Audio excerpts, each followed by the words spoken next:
வந்துட்டீங்களா? சாரி, நீங்க வந்தது கூட தெரியாம நான் கொல்கட்டை சாப்பிட்றதுல பிஸியா இருக்கேன். ஏன்னு கேக்குறீங்களா? கொல்கட்டை நானே செஞ்சது. சும்மா ஒண்ணும் இல்லைங்க, அம்மா செய்யற மாதிரி தான் இருக்கு. ஏன் தெரியுமா? SVS கொல்கட்டை மாவுல செஞ்சது. ஆமா, விநாயகர் சதுர்த்தி வருதுல, அப்ப எல்லா வீட்லயும் கண்டிப்பா கொல்கட்டை செய்வாங்க. 100% டேஸ்டி, 100% ஹெல்த்தி, சூப்பரா இருக்கும், வேற லெவல்ல இருக்கும். 4 தலைமுறையா இருக்காங்க. உங்கள் ஆரோக்கியம் எங்கள் சந்தோஷம். SVS கொல்கட்டை மாவு. ஹாய் விவர்ஸ், SVS கொல்கட்டை மாவுல திருநெல்வேலி ஓலை கொல்கட்டை செய்ய போறேன். வாங்க வீடியோக்குள்ள போகலாம். 1/2 கிலோ SVS கொல்கட்டை மாவு கடையில வாங்கும் போது கொல்கட்டை ஆச்சு அன்பளிப்பா கொடுக்கறாங்க. மறக்காம கேட்டு வாங்கிக்கோங்க. பனை ஓலை கொல்கட்டை செய்ய தேவையான பொருட்கள்: SVS கொல்கட்டை மாவு 1 கப்பு, வெல்லம் தேவையான அளவு, எள்ளு 3 ஸ்பூனு, துருவிய தேங்காய் 1 கப்பு, ஏலக்காய் சுக்கு பொடியாக்குனது. ஸ்டவ் ஆன் பண்ணிக்கிடுறேன். 1 கிளாஸ் தண்ணி விட்டுக்கிடுங்க. அப்புறம் மண்டவெல்லாம் உள்ள போடுங்க. மண்டவெல்லாம் மட்டும் கரைஞ்சா மட்டும் போதும். மண்டவெல்லாம் தண்ணியில நல்லா கரைஞ்சிருச்சு, பாகுவாயிட்டு நம்ம இப்போ கொல்கட்டை பிடிக்கலாம். ஒரு பவுல் எடுத்திருக்கிறேன். SVS கொல்கட்டை மாவு 1 கப் உள்ள போடுறேன். துருவிய தேங்காய், சுக்கு, ஏலக்காய் பொடியாக்கி வச்சிருக்கிறேன், அதை கொஞ்சமா போடுறேன் வாசனைக்காக. எள்ளு 1 ஸ்பூன் உள்ள போடுறேன். இப்ப இதெல்லாம் நல்லா மிக்ஸ் பண்ணிக்கிடுறேன்.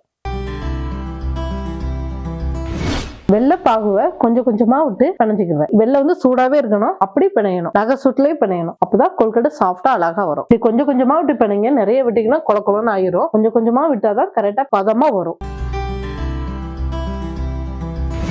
இதுதான் கொல்கட்டை பதம். நல்லா பிணைஞ்சிட்டேன். இனிமே ஓலையில வச்சு இனிமே அவிக்கலாம். இதுதான் பனை ஓலை குருத்து நான் எடுத்து வச்சிருக்கிறேன். திருநெல்வேலி தூத்துக்குடி பகுதியில இந்த பனை ஓலை குருத்துல கொல்கட்டை செய்யறது ரொம்ப ஃபேமஸ். கார்த்திகை திருநாள் அன்னைக்கு நைட்டு எல்லார் வீட்லயும் இந்த கொல்கட்டை பனை ஓலை கொல்கட்டை செய்வாங்க. அந்த கொல்கட்டை இப்ப விநாயகர் சதுர்த்தி அன்னைக்கு நான் செய்யறேன். இந்த பனை ஓலையில கொல்கட்டை செய்யும் போது வாசனையாவும் ருசியாவும் சூப்பரா இருக்கும். பனை ஓலை குருத்து ஃபுல்லா இருந்துச்சுல, அதை ஒவ்வொரு பீஸா நான் கிழிச்சு வச்சிருக்கேன். இப்ப இதுலதான் நம்ம கொல்கட்டை செய்ய போறோம். இப்போ அதே ஓலையில சின்ன சின்ன ஓலையா இருக்கும், அதை நான் கிழிச்சு வச்சிருக்கிறேன். இது கொல்கட்டை அவிக்கும் போது அந்த ஓலையை கெட்டுறதுக்காக. கொல்கட்டையை இப்படி பிடிச்சுக்கிடுங்க. இப்படி சின்னதா பிடிச்சு வச்சுக்கிட்டு லைட்டா தட்டிக்கிடுங்க கொல்கட்டைய. அப்புறம் ஓலைய இப்படி ஒரு மடிப்பு மடிச்சுக்கிடுங்க. இந்த சைடு ஒரு மடிப்பு மடிச்சுக்கிடுங்க. அவ்வளவுதான், கொல்கட்டை உள்ள வச்சாச்சு. இப்ப இதை கெட்டிக்கலாம். இப்ப இப்படி கொல்கட்டை நம்ம நார்மலா முடிச்சு போடுற மாதிரி முடிச்சு போட்டு கெட்டிக்கலாம். இப்படிதான் கொல்கட்டையை உள்ள வைக்கணும். இப்படி கெட்டிக்கிட்டீங்கன்னா சூப்பரா கொல்கட்டை அவியும் போது வெளியே வராது ஓலையில இருந்து.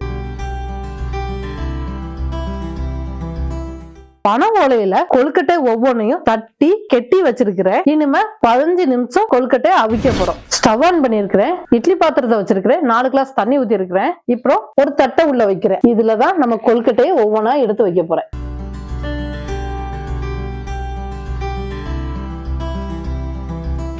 இப்படி ஒவ்வொரு கொல்கட்டையா வரிசையா மேல மேல அடுக்கி வச்சிருக்கிறேன். இப்போ ஒரு இட்லி தட்டு எடுத்து மூடி வைக்க போறேன். இட்லி தட்டு மூடி வச்சு நல்லா மூடிக்கிறேன். ஒரு 15 நிமிஷம் நல்லா அவியட்டும். கொல்கட்டை ஓலையில நல்லா ஓடி அவியும். 15 நிமிஷம் ஆயிடுச்சு. நல்லா வெந்திருக்கும். அவியும் போது அப்படியே பனை ஓலை வாசனை அவ்வளவு அழகா வருது. இப்ப திறந்து பார்க்கலாம். சூப்பரா அவிஞ்சிருச்சு கொல்கட்டைகள். பனை ஓலை கொல்கட்டை ரெடி. இந்த கொல்கட்டை அப்படியே ஒரு தட்டுல எடுத்து வைக்க போறோம். ஒரு 10 நிமிஷம் ஆறட்டும். அதுக்கப்புறம் இந்த கொல்கட்டை நீங்க சாப்பிடலாம். 10 நிமிஷம் கொல்கட்டை இப்ப ஆறிடுச்சு. ஓலையில இருந்து இப்ப கொல்கட்டையை வெளியே எடுக்க போறேன். இப்படி நாட் போட்டிருக்கோம்ல, இதை நீங்க பிரிச்சு எடுக்கணும். முதல்ல நாட்டை எடுத்துட்டு அதுக்கப்புறம் கொல்கட்டையை பிரிச்சு பாருங்க. சூப்பரா வெந்திருக்கு, அழகா வருது. இப்ப பாருங்க, இதுதான் கொல்கட்டை. எங்க ஊர் திருநெல்வேலி பனை ஓலை கொல்கட்டை செஞ்சு பார்த்துட்டு எனக்கு கமெண்ட் பண்ணுங்க. நன்றி, வணக்கம்.